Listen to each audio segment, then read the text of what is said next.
My name is Evelyn. I'm 78 years old, and I used to live in a quiet town in Indiana. I never thought I'd have to tell a story like this, but keeping it inside has been eating away at me for too long. So here it is. Everything changed. One evening, all because of a spoon and a smell I'll never forget. It was a Thursday. The sky outside looked like an old bruise, gray with hints of purple. I was sitting at the end of a long, shiny dining table. It wasn't mine. Everything in that house felt too fancy, too cold. The silverware was placed just right. The chairs were stiff. The silence hung in the air like fog. My son Daniel was still at work. It was just me and his wife, Melissa, at home. Well, us and their dog, Lucky, a cocker spaniel who, honestly, had more freedom in that house than I did. Melissa brought over a small porcelain bowl and set it in front of me. It looked like something meant for soup or dessert. The bowl was steaming, filled with thick brown stew that bubbled like muddy water. She didn't say what it was, and I didn't ask. I picked up the spoon and gave it a try. I've eaten simple food my whole life. Cheap cuts of meat, canned beans, leftover rice. I know what struggle tastes like, but this was something else. It had a weird, sweet metal smell. It was grainy and strange, and it didn't taste like anything that should come out of a kitchen. I paused, holding the spoon in my mouth, then slowly set it down. "Monty," I whispered, an old habit from when my kids were small. Melissa turned from the sink, holding a dish towel, and let out a quick, sharp laugh. "You're sharp, aren't you, Mama Evelyn?" she said in this fake sweet voice. "You're too sensitive. It's no different." Then she said the words that I still hear in my head. "Mom lives off us, so eating the same as Lucky is also fair." I didn't say a word. I didn't flinch or blink. I just looked down at the bowl again. Then I looked across the table, at Lucky's dog bowl. Same brown mush. Melissa didn't sit down to eat. She never did. She always said she'd already eaten or that she was on a diet. Funny how she only cooked when Daniel wasn't home. The food was always hot, but it had no heart, just enough to stop me from complaining. Never enough to make me feel welcome. I had moved in 3 months earlier, after I fell and cracked my hip. My hand still shook from it. The doctor said I needed help. Daniel insisted I come live with them. Melissa smiled and said it'd be just for a while. I should have known from that too bright smile that something wasn't right. They gave me the guest room, barely big enough for a bed and a small dresser. No curtains, no pictures, just white walls and the strong smell of bleach. Melissa smiled as she showed me in. "It's not much," she said, "but it's better than a nursing home, right?" I wanted to believe she meant well, even when she forgot to pick up my medicine, even when she told her friends I was a little confused, even when she started locking the fridge at night. But that dinner, that was different. I sat for another minute, just staring at that bowl. I stirred the stew and watched how it stuck to the spoon like paste. I looked over at Lucky. He was licking his lips, tail wagging, waiting for his next bite. Melissa leaned on the kitchen counter, checking her phone. "Eat up, Mama Evelyn," she said, not even looking at me. "It's organic." I forced a smile. "Of course."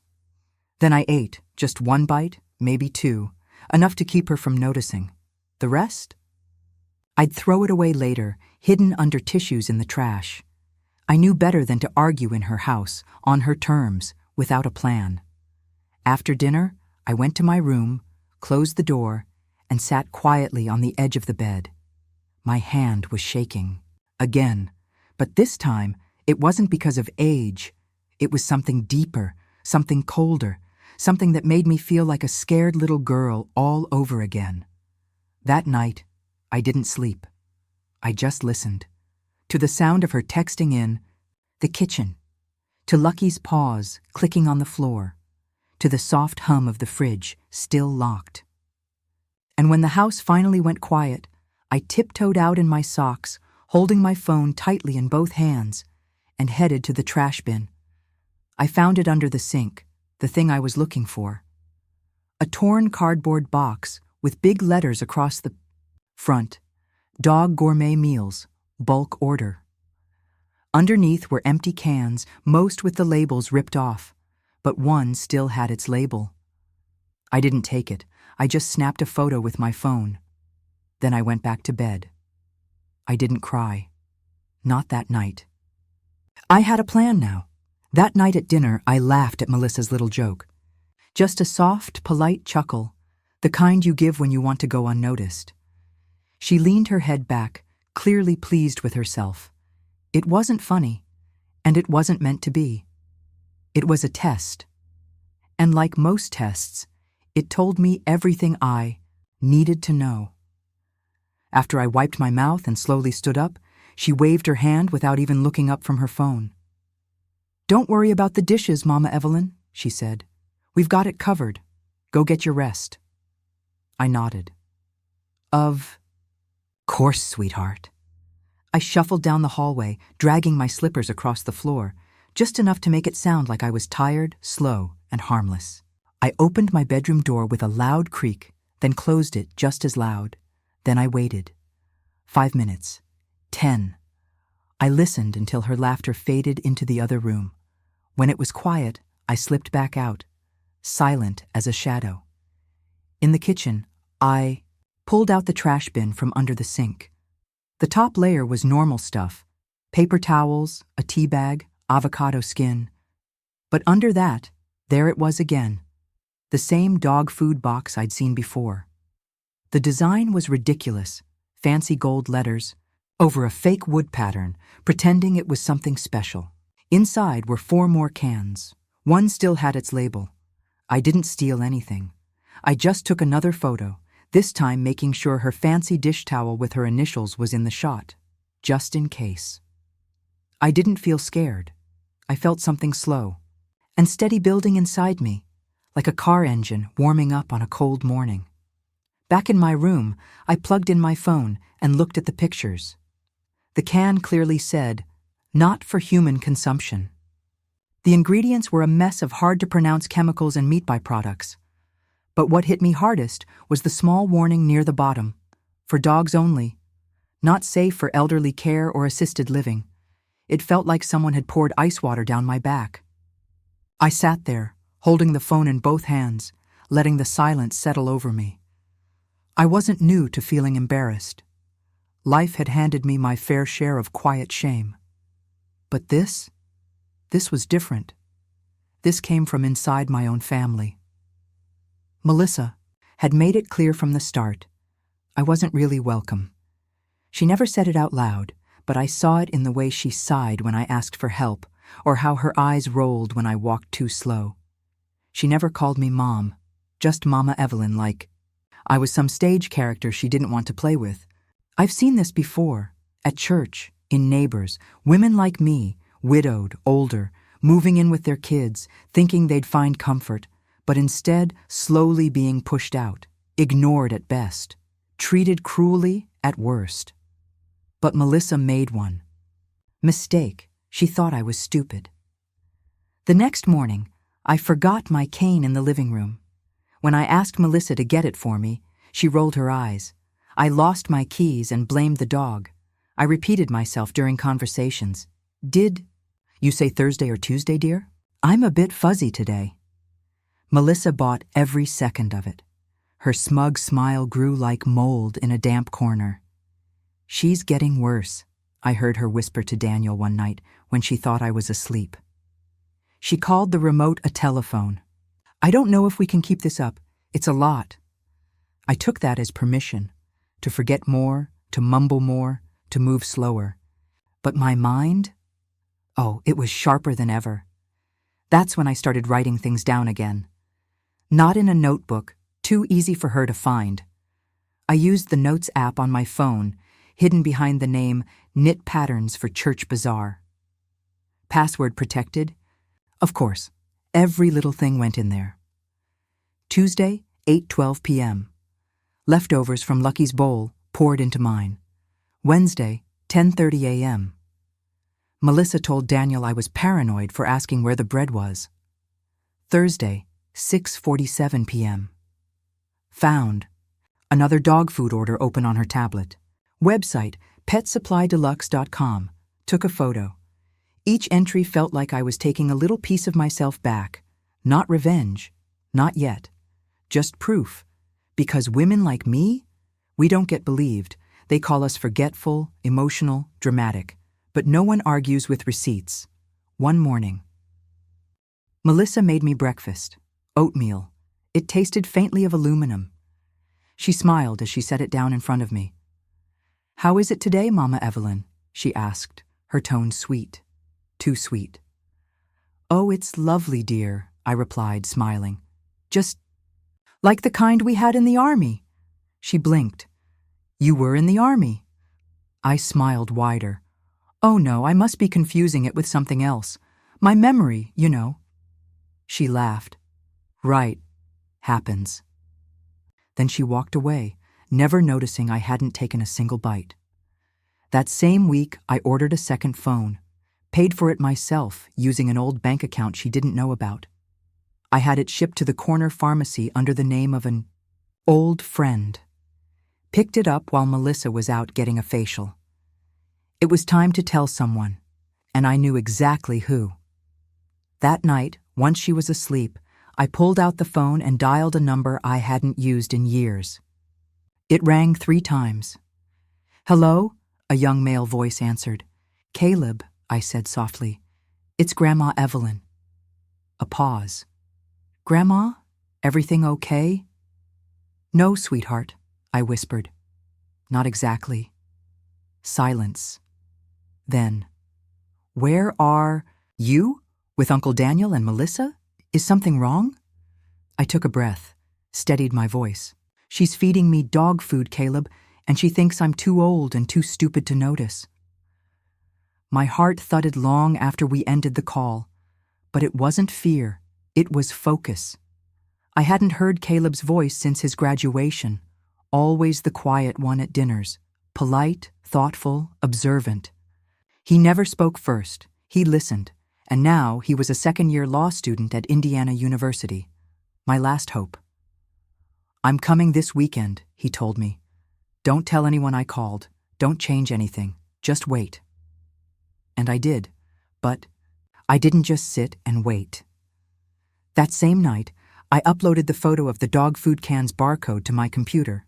I may be 78, but I'm not helpless. 40 years of running a household had taught me more than just how to stretch a dollar or season a stew. I knew how to find suppliers, how to verify labels, how to read what people thought we wouldn't understand. I entered the barcode into a lookup site, hit search. There it was. Gourmet dog meals, chicken and peas, bulk pack, 24 cans, the warning in bold, not for human consumption. Pet use only. Contains organ meats, bone meal, artificial flavorings. I leaned back in my chair. The room was quiet, too quiet. The air smelled faintly of bleach and citrus. Melissa had cleaned earlier, or pretended to. I stared at the screen. I refused to let the sting behind my eyes turn into tears. Not because of pride, because I knew if I cried even once, I wouldn't stop. I've cooked nearly every day of my adult life. My hands carry the burns, the scars, the story of it. Meals made through layoffs, power outages, birthdays and funerals. Food made with love, because that's what it takes to keep a family warm, even when the world outside is cold. This wasn't neglect. This was cruelty. I saved the page, then I went further. Melissa had ordered from a site called petsupplydeluxe.com. I'd seen the tab open on her tablet once when she left it charging in the kitchen. She hadn't logged out. I clicked through to her recent order history. There it was, recurring monthly. Order, gourmet dog meals, chicken and peas. Order date, last Monday. Shipping address, my son's house, the same house I helped pay the down payment on 20 years ago. I opened the invoice and read every word. And there it was, plain as day. She was spending more money to feed me dog food than it would cost to make a real stew from scratch. That's when it hit me. This wasn't about saving money. This wasn't some mistake. It was deliberate. Melissa didn't want me cared for. She wanted me small. She wanted me invisible. She wanted me humiliated. I closed the laptop quietly, as if that could hush the truth of what I now knew. But there was no silencing it. Not anymore. The next morning, I played my part, just like always. Let her brew her bitter tea and scroll through Instagram while the dog licked his empty bowl. She passed me another bowl of gray paste. "Bon appétit, Mama Evelyn," she said cheerfully. I smiled, lifted my spoon. Smells delicious. And this time, I took one bite. She never noticed me fold the rest of the food into a napkin and slip it into my purse. Later, I walked down to the pharmacy on the corner. My friend Marcy worked. There, she used to be a nurse before she semi-retired. "Can you do me a favor?" I asked her, unwrapping the napkin. "Can you tell me if this is what I think it is?" Marcy leaned in and frowned. "Where did you get this?" "Melissa cooked it," I said. Her face changed fast. "Evelyn, this smells like dog food." "I need more than that," I said. "I need proof." She nodded. "Let me make some calls." That evening, she got back to me. "It's exactly what you thought," she said. "It's a high-protein dog meal. Some people feed their pets like royalty. But for humans, especially someone your age, it's dangerous. Too much salt, too many chemicals. Evelyn, this isn't just wrong. It's illegal." I nodded. "Good." Marcy blinked. "Good?" "Yes, because I'm not done. Not yet." That night, I called Caleb and told him everything. What I'd found, what Marcy said. He was quiet for a long time. Then finally, "Grandma," he said, "we can take this to court." "I don't want court," I told him. "Not yet. I want them to know what they did. I want them to feel it." He understood, maybe even better than I did. "Then we need proof. Photos, records," he said. "And we need a moment when everyone's watching," I added.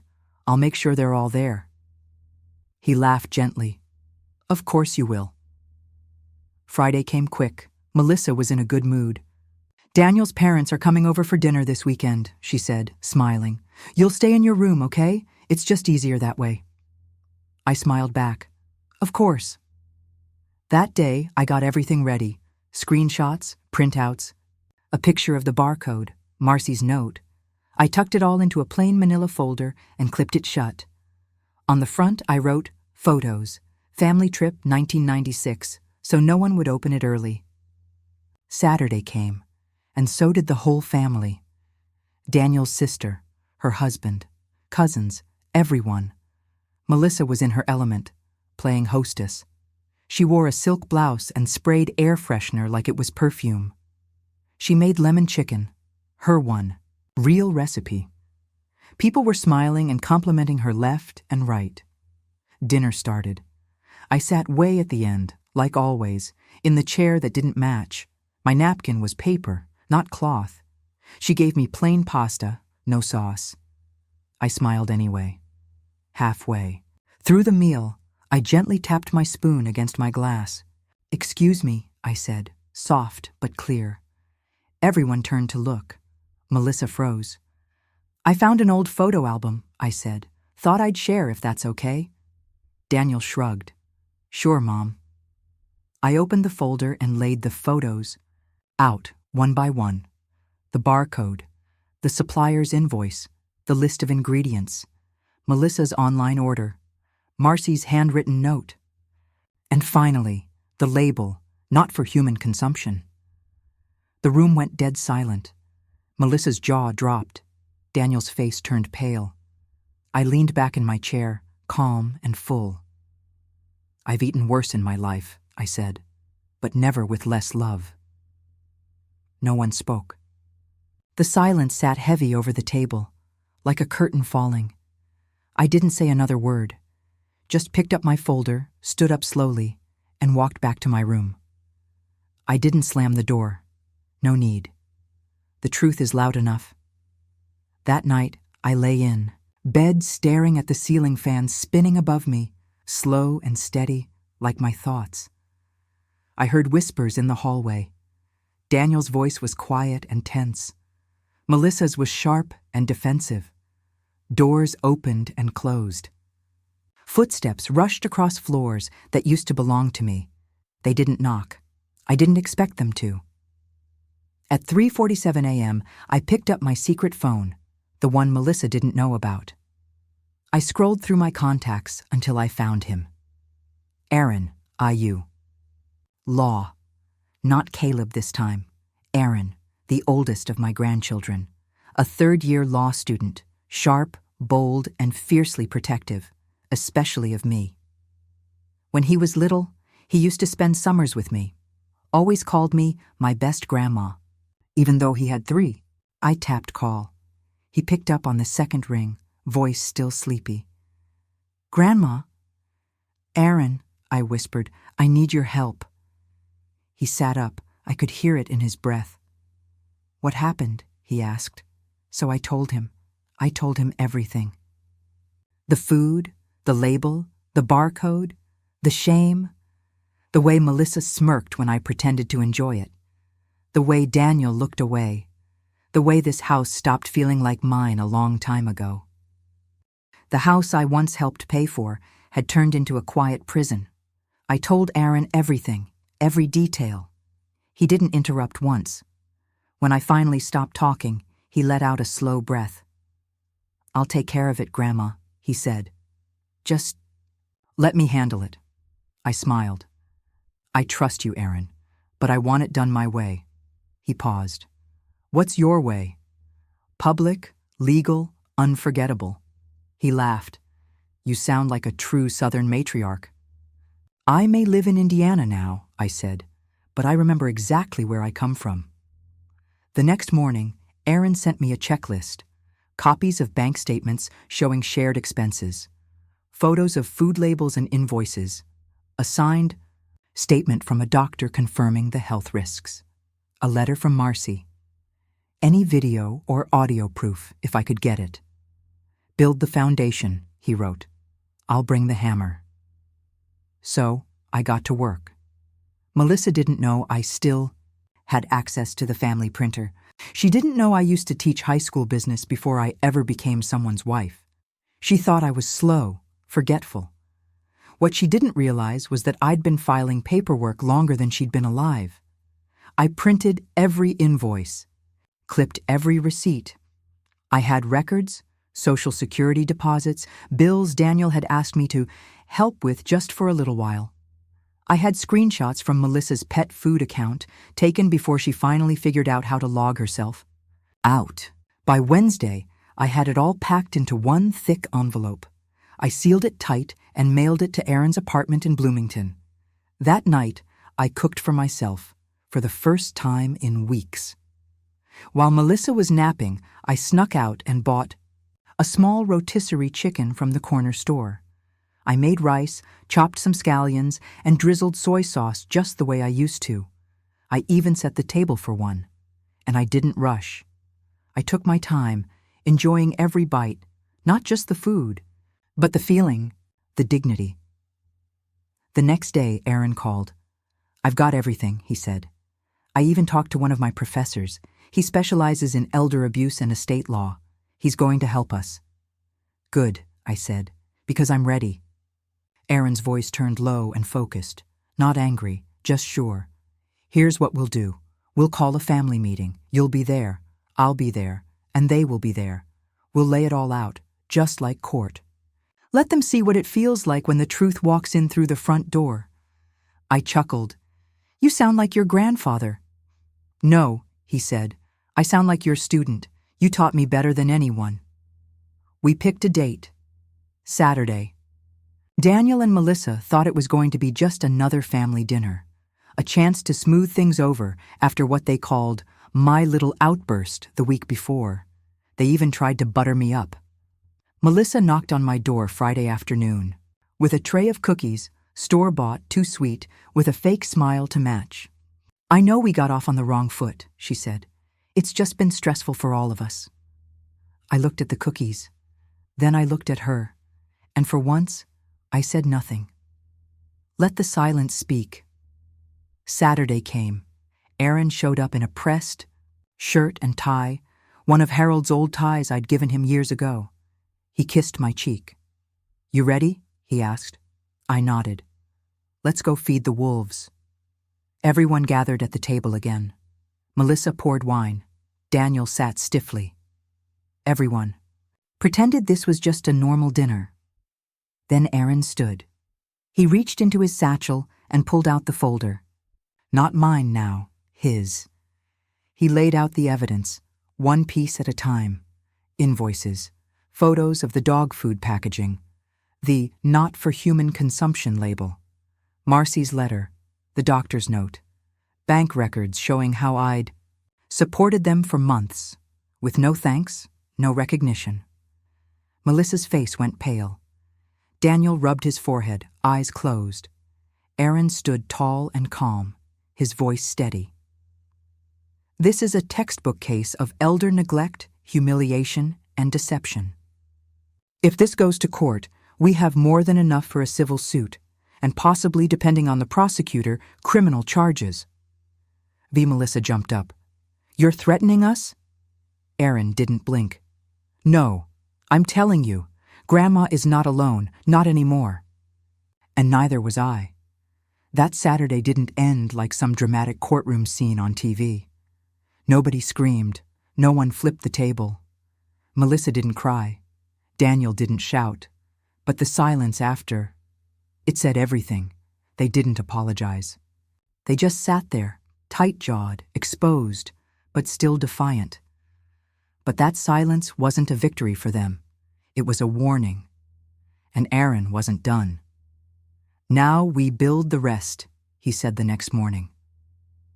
We sat on the porch, the wood beneath, still warm from the sun. Aaron had his laptop open, the screen casting a white glow on his sharp, determined face. "They've underestimated the wrong woman," he said. I took a slow sip of coffee. "Then let's give them a reason to regret it." He smiled. Aaron started with the finances. First, he requested a copy of Melissa and Daniel's joint credit card history.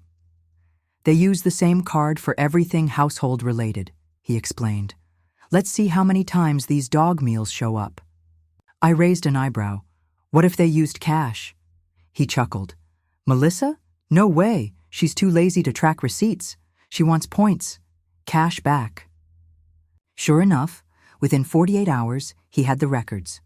Multiple charges to PetSupplyDeluxe.com every 4 weeks, hundreds of dollars.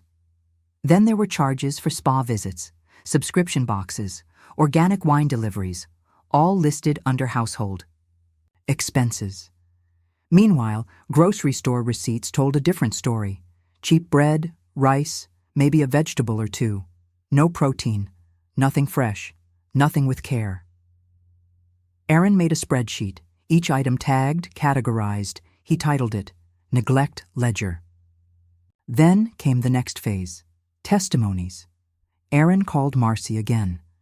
She agreed to write and sign a formal affidavit. She added a note from her nursing background.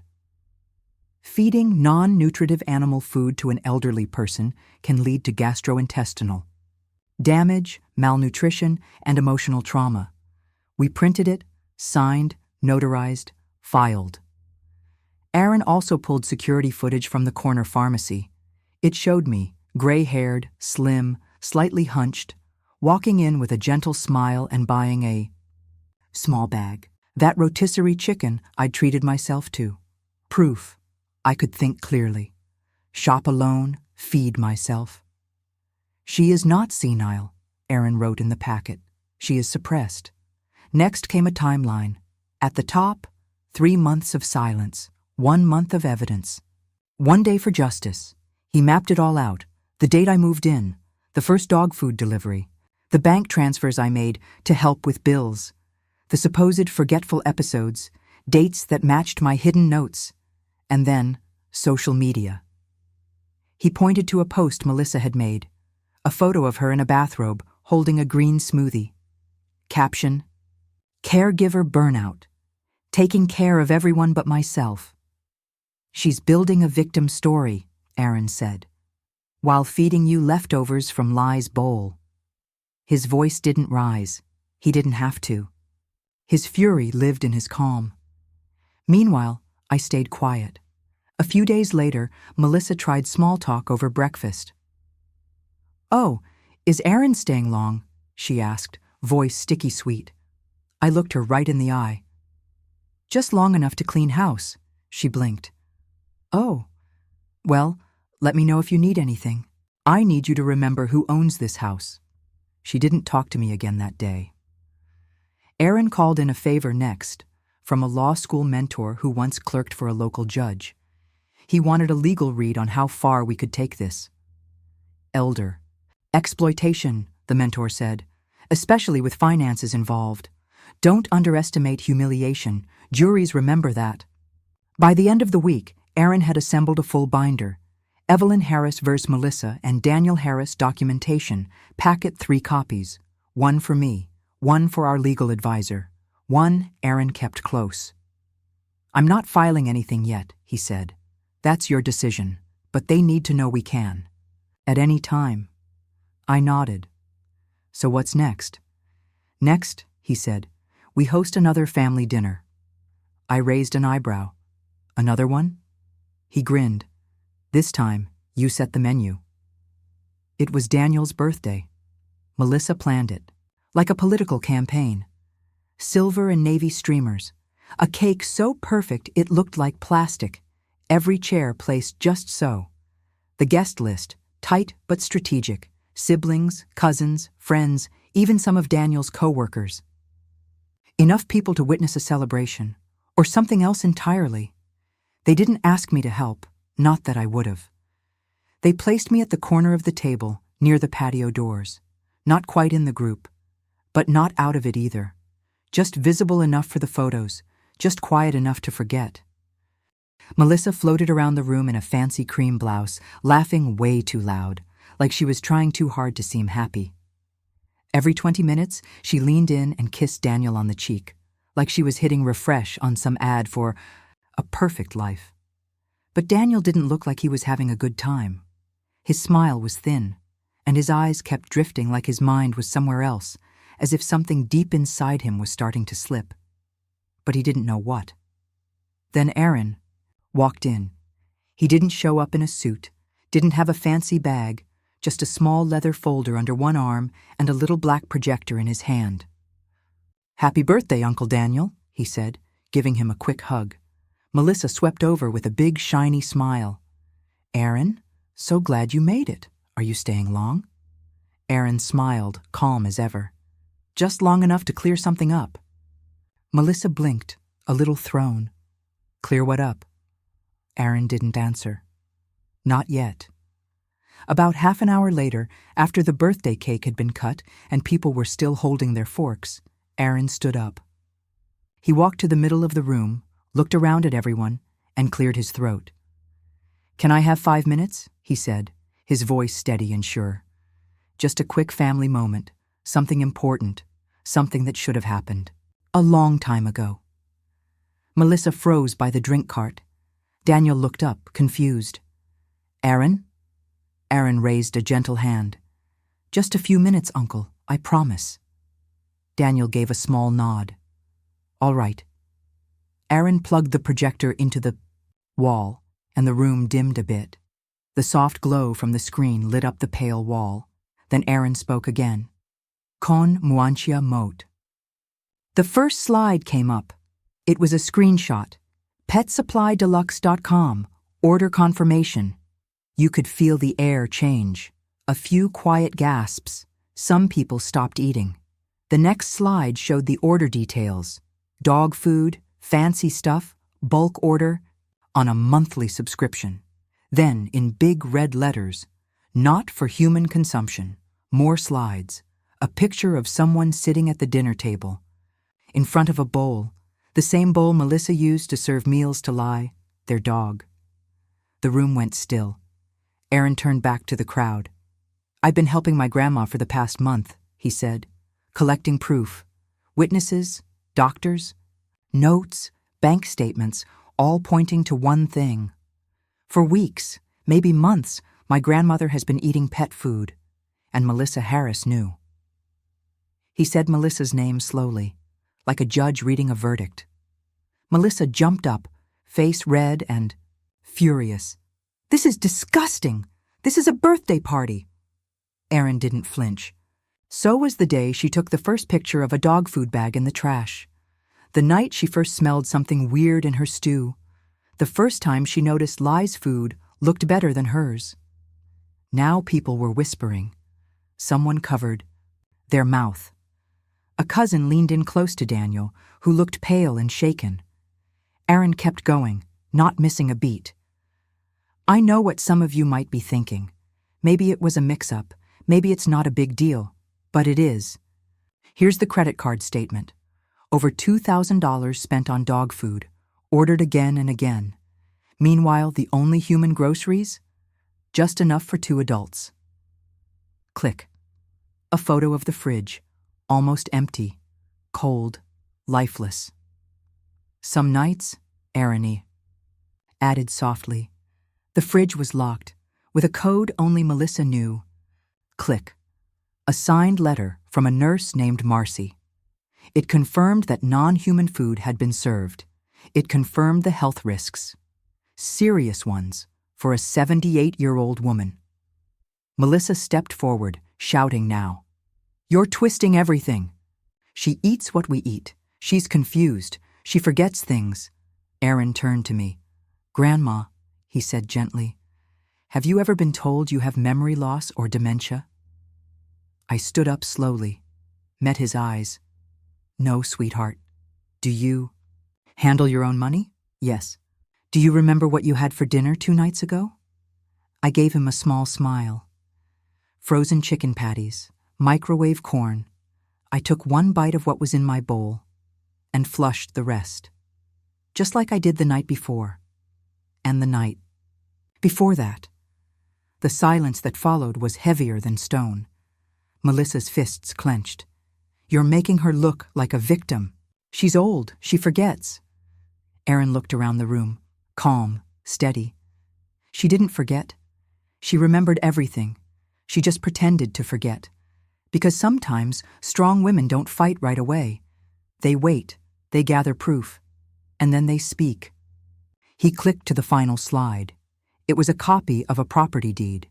The name on it, Evelyn Harris. Me, the real and only owner of the house everyone was standing in. I took a step forward. My voice was calm. "I was going to wait until next month," I said, "but now feels right." I reached into my pocket and slowly pulled out the house keys, setting them down on the coffee table with a soft clink. My voice was calm but steady. "I'm moving out," I said. "This house is going up for sale next week." Melissa gasped. Daniel's mouth opened, but no words came out. "You're kicking us out?" he finally asked, barely above a whisper. I shook my head gently. "No, I'm letting you go. There's a difference. I'm choosing peace for myself, not pity, and definitely not poison." Aaron turned off the projector. The light faded. The truth was out. No one clapped. No one said a word. They just sat there, surrounded by the mess they'd made. I stood up. My knees didn't move as fast as they used to, but they held me firm, just like they always had. 78 years of life, of love, of holding back, and now, finally speaking up. In my hand was a small silver key. I'd kept it in my apron pocket since the day Melissa started locking the fridge at night. It had stayed warm against my side, like a secret promise I'd made to myself. And today, it was time to keep it. I walked forward, slow but steady, my heels tapping gently on the tile. Daniel's birthday cake sat untouched on the table, the frosting shiny, the candles still waiting to be lit. Melissa's eyes followed me sharply, narrow and watchful, like a cornered cat. Daniel stood just behind her, pale and quiet, like he'd just woken up from a bad dream. I set the key on the table, clearly, deliberately. Then I looked around the room, at all the faces. Some had hugged me over the years out of habit. Some had forgotten how I once held them when they were babies, made their favorite meals, prayed for them quietly behind closed doors. I looked at each of them and said the words I had carried in my chest for far too long. "I'm leaving," I said, "and I'm taking the house with me." The first gasp came from Melissa's sister. Then Aaron stepped up beside me, still holding that folder. Proof, photos, records, all of it. Quiet, but solid. Like a flag planted after the battle's already been won. Melissa's voice broke through. You can't do that. This is Daniel's home. It's our home." I turned to her, gentle but firm. "It was never yours, sweetheart. It was mine. Mine and Harold's. We put our names on that deed together, and after he passed, it stayed mine. I just didn't think I needed to remind anyone, until now." Daniel finally spoke. His voice was small, fragile. "Mom, where will you go?" I looked at him, my only son, the same boy I'd bathed when he had a fever, the one I made peanut butter sandwiches for every school day, the one I had loved with my whole heart. And still, he had sat silent while his wife fed his mother dog food. "I'll go somewhere that doesn't smell like bleach and secrets," I said softly. "Where I can get a glass of water without needing a code. Where I eat food made for people. Where silence doesn't mean shame." Aaron nodded. "I already found her a place, Uncle. 2-bedroom condo, gated community. She's going to love the kitchen." Melissa laughed, sharp and bitter. "You're really doing this? You're going to abandon us after everything we've done for you?" I raised an eyebrow. "You mean everything you've done to me?" She froze. Then she snapped. "You think you're some kind of hero? You think people care? You're just an old woman." Aaron stepped forward, calm, clear. "She's an old woman who owns this house, who paid your bills, who raised your son and fed your husband, and who has every document, every picture, every witness she needs to make sure you never forget that again." Melissa opened her mouth to say something, then closed it. There was nothing left to say. I turned to Daniel again. My voice was quieter now. "I wish you had spoken up, just once." His eyes filled with tears. "I didn't know how." "But you knew enough to be ashamed," I said, "and that's all it would have taken. Just enough to act. You chose not to." People began to move. Some guests quietly excused themselves. A few came over to give awkward hugs or whispered apologies. But I didn't stay long. I had packed a small bag, just the essentials. I left behind the rest. The furniture, the photo albums, the memories. Let them sit there and gather dust in the rooms where laughter used to live. Aaron walked me out to his car. As we reached the door, I heard Melissa's voice behind us, not angry now, just desperate. "Please," she said, "you can't really do this. Daniel has nowhere else to go. We have bills. The market's terrible." I didn't turn around. "I didn't kick you out," I said. "You walked yourselves out the moment you forgot who built the floor beneath you." Aaron opened the door, and I slid into the passenger seat. He got in, started the engine. Before we pulled away, I looked back at the house one last time. The curtains were closed. The porch light flickered. It didn't feel like a home anymore. Just walls holding shadows. I let out a long breath. "I don't need revenge," I whispered. Aaron smiled as he shifted into drive. "You already got it." The drive to Chloe's place was quiet, peaceful. The radio played something soft. And for the first time in a long time, I felt free. Something classical played on the car radio. No words, just soft strings and stillness. I watched the cornfields slip past the window. endless rows of green melting into gold as the sun dipped low over Indiana. Summer still held that small town. Charm here, no matter how many faces behind the doors had changed. My bag rested at my feet, half full, maybe less. At 78, I'd learned how to travel light. It's not what you carry on your back that matters. It's what you carry in your heart. We pulled into the gravel driveway of a small white cottage. Blue shutters, a porch swing, and a lawn just overgrown enough to say, someone lives here with dreams, not deadlines. Wind chimes sang in the warm evening air. Chloe was already at the door. She didn't wait. She came running down the steps barefoot, arms wide, tears in her eyes. "Oh, Grandma." She wrapped me in a hug so tight I almost lost my breath, but it was the kind of breath you don't mind losing. When she pulled back, she was already wiping her cheeks. Then she took my hand and led me inside.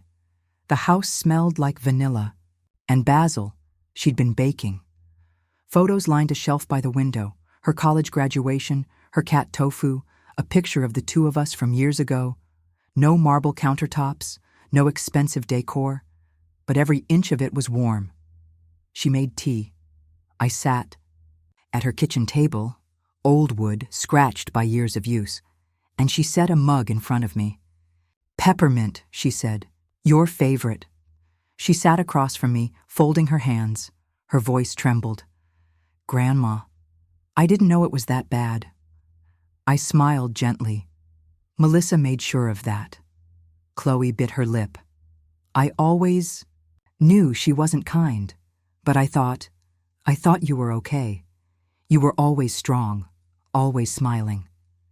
I reached across the table, placed my hand over hers. "Smiling doesn't mean it didn't hurt," I said softly. "It just means I knew the pain wasn't where the story ended." She broke then, quiet sobs, words choked behind them. "I'm sorry," she cried. "You deserved better. You gave up your life for us, and I was too weak. I didn't protect you." I squeezed her hand. "Chloe." She wiped her eyes with the sleeve of her sweater and nodded slowly. "I hear you now, Grandma," she said. "I hear everything." We sat in silence after that, not the kind that hurts, but the kind that heals. Later, she showed me to my room. The bed was made with fresh sheets tucked tight. A small bookshelf sat by the window, filled with gardening magazines. A basket of yarn and needles waited on a low chair. Nothing fancy, just full of heart. "You did all this for me?" I asked. She nodded.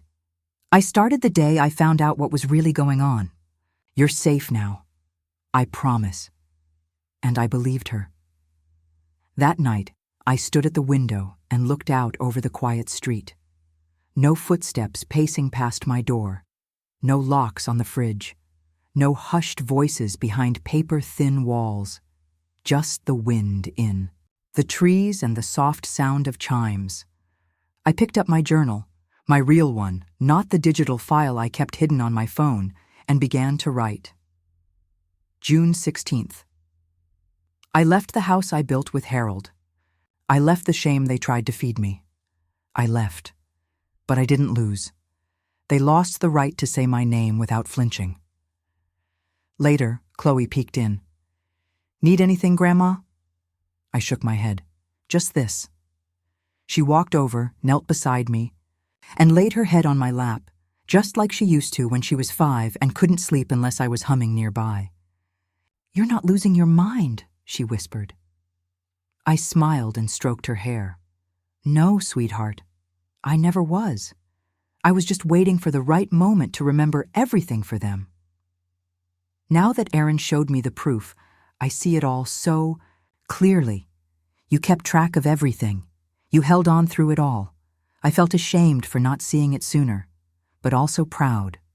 So proud of you. And I'm sorry. I folded the letter and tucked it into the back of my journal. I never wrote him back. Some apologies don't need words. Silence says enough. As for Melissa, Aaron told me she moved out 2 weeks after I left. No dramatic goodbye, no emotional posts or cheesy quotes. She just disappeared from their lives. She filed for a temporary separation, packed her things, and walked out, leaving Daniel alone in the quiet he helped create. And sometimes, that kind of silence is the loudest kind of justice. These days, my mornings are slower and sweeter. I walk with Chloe to the farmer's market, even if my knees complain a little. We dig in her little garden together, pulling weeds, planting hope. I've started cooking again, real meals. Meals that make your eyes water from onions, that leave garlic stuck to your fingers, and that fill the kitchen with smells that stay, like old memories. We laugh a lot, not because everything's perfect, but because for once, I feel like I'm exactly where I'm meant to be.